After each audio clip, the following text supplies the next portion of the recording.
Bonjour à tous. On va essayer de répondre à cette question. De quoi ne te lasseras-tu jamais? Il y a plein de choses, je pense, dont je ne me lasserai jamais. Mais s'il fallait que j'en retire une seule, je pense que c'est pas une chose en elle-même. Je sais pas le définir. Ce serait plus un concept. Ce serait plus un moment. C'est ce moment, je pense que tout le monde connaît. Du moins, j'espère. Même si je suis persuadé qu'autour de la planète, il y en a encore qui ne peuvent pas l'apprécier grandement à sa pleine mesure et à la fréquence qu'il faudrait. C'est ce moment où on passe à table. C'est ce moment où, alors de préférence à table avec quelqu'un. Les moments où je suis seul à table ne m'amusent pas du tout. Et cela, à la limite, si je pouvais les éviter, ce serait bien. Mais des fois, nécessité fait loi. Et donc ce moment où on passe à table tous ensemble, et même dans son préliminaire, que moi j'apprécie aussi, c'est l'apéritif. Ce moment où on passe à table ouvre une grande porte vers de la communication, du partage et de la bonne humeur très très généralement. C'est un moment que j'attends toujours. Pas parce que je suis un boulimique ou parce que j'adore manger et je suis un ventre sur pattes. Non, c'est simplement qu'à chaque fois on se retrouve, on fait un plat plus ou moins commun. Euh, nos sensations peuvent changer sur un même plat d'une semaine à l'autre ou d'un mois à l'autre. La cuisine n'est jamais totalement la même. Nos sensations ne sont jamais totalement les mêmes. Euh, chaque, chaque passage à table est un peu une redécouverte. Donc ça fait très poétique dit comme ça. Mais pour ceux qui connaissent ma manière d'apprécier la table, le manger, le boire, le partage, je pense qu'ils comprennent un tout petit peu ce concept.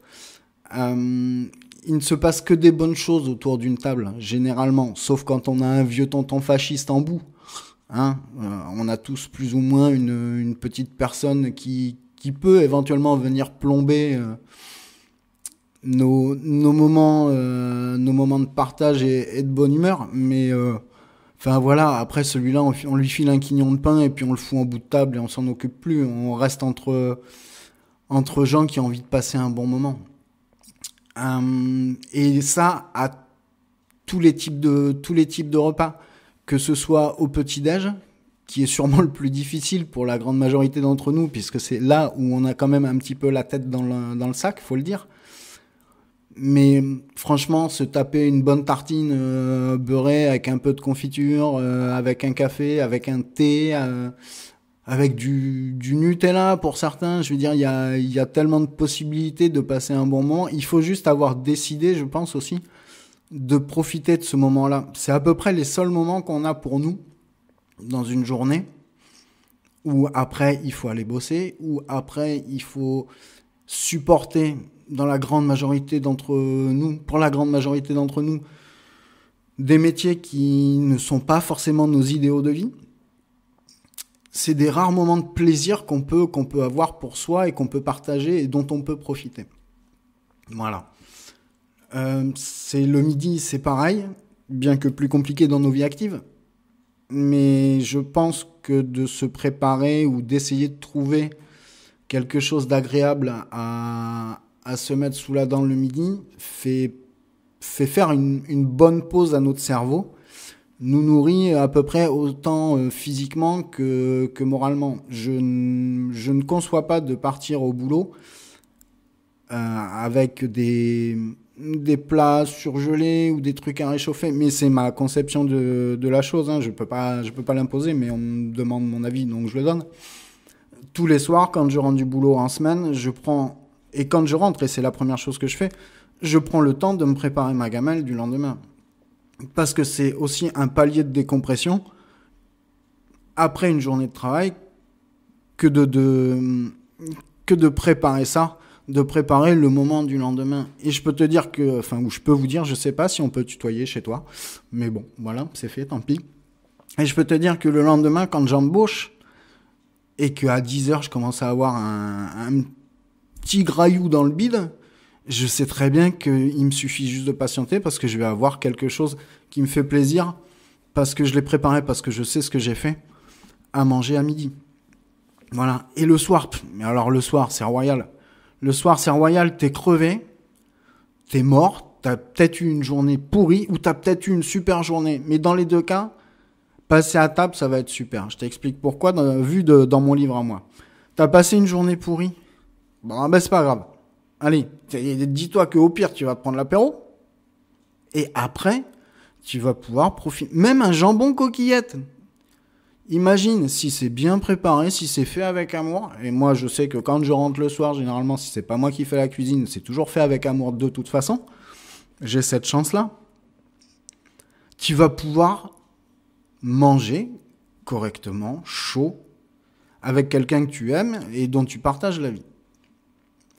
Et je te jure, hein, moi, un jambon coquillette, tu me rajoutes juste du parmesan ou une noix de beurre ou même pas du jambon, tiens. Fais-moi que des coquillettes. Mais tu vas voir, moi, je suis au paradis, mon gars. C'est des petits plaisirs comme ça, il faut pas grand-chose. Du coup, j'ai perdu le fil. Parce que moi, le jambon coquillette, quand on en parle, ça fait appel à mon enfance, ça fait appel à tout plein de souvenirs aussi. Et je me suis un peu perdu. D'ailleurs, j'ai un peu bougé. Mais je disais, même si ta journée est pourrie, et imagine si tu as passé une bonne journée. Déjà, ton apéro, franchement, tu vas l'apprécier, mais 10 000 fois, parce que tu vas avoir une satisfaction et tu vas avoir un palier de décompression encore plus grand. Je pense que tu en profiteras encore un peu plus. Et le même jambon coquillette te fera encore plus d'effet. Alors, imagine, on parle juste d'un jambon coquillette. Je t'explique même pas si on parle d'une daube, si on parle d'une flamme-cuche, si on parle d'une choucroute, si on parle d'un cassoulet, si on parle d'un simple bout de viande, d'un simple bout de poisson, d'une pomme de terre bouillie que tu fends en deux avec un peu de beurre salé au milieu. Oui, je suis très beurre salé, je le sais, je suis désolé. Mais le beurre doux, c'est... Non, j'y arrive pas. Le beurre de taureau encore moins, alors là, rêve pas. Mais avec n'importe quoi, à table, on peut faire vivre une émotion. Et moi, vivre ces émotions, c'est ça dont je ne me lasse pas. Et si pour une raison ou une autre, il fallait que je passe ma vie à table pour revivre ces émotions, je pense que je le ferais. Je serais capable de me sacrifier pour l'humanité à rester à table uniquement pour engranger. C'est quoi? C'est de la dopamine qu'on génère quand on est bien. Voilà. C'est la chose par excellence dont je ne me lasserai jamais. C'est une chose que j'essaye de faire profiter, dont j'essaye de profiter avec le maximum de gens à chaque fois que je les rencontre. On n'a pas tout le temps l'occasion de faire des grands repas, de faire des gros repas, des trucs super raffinés ou des trucs qui ont super du goût, parce que quand il y a du monde, on s'adapte à tout le monde aussi.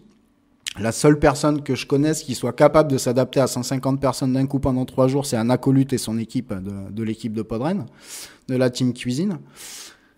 Moi, je sais pas faire. Donc tout ce que je mets, j'essaye de le mettre dans le partage autour d'un morceau de saucisson, autour d'un bout de pain, autour d'un petit verre de clos-pipeau ou d'un autre vin, peu importe. Les goûts et les personnes, ça c'est chacun son truc. Mais c'est vraiment ce moment où on est égaux autour d'une table. Il y a personne vaut plus que l'autre. Je rappelle que manger, c'est quand même un des premiers besoins de l'humanité. Si tu manges pas, tu meurs. Donc tant qu'à faire, autant que ça se passe bien. Voilà, je sais pas si ça t'a convaincu, je sais pas si ça t'a intéressé. Ce que je sais, c'est que mon ordinateur vient de se mettre en veille, ça c'est pas génial. Ce que je sais, c'est que j'ai pris énormément de plaisir à répondre à cette question. Je sais pas si j'ai bien répondu. Je sais pas si c'est ce que toi qui écoutes, tu attendais d'un passage à table, au sens premier du terme, hein, attention. Mais j'ai été content de pouvoir donner mon avis. Voilà, je te remercie, je te souhaite une bonne continuation. Et puis, peut-être que on pourra se croiser un jour et partager un morceau, et puis peut-être même un verre. Allez, bisous, à la prochaine.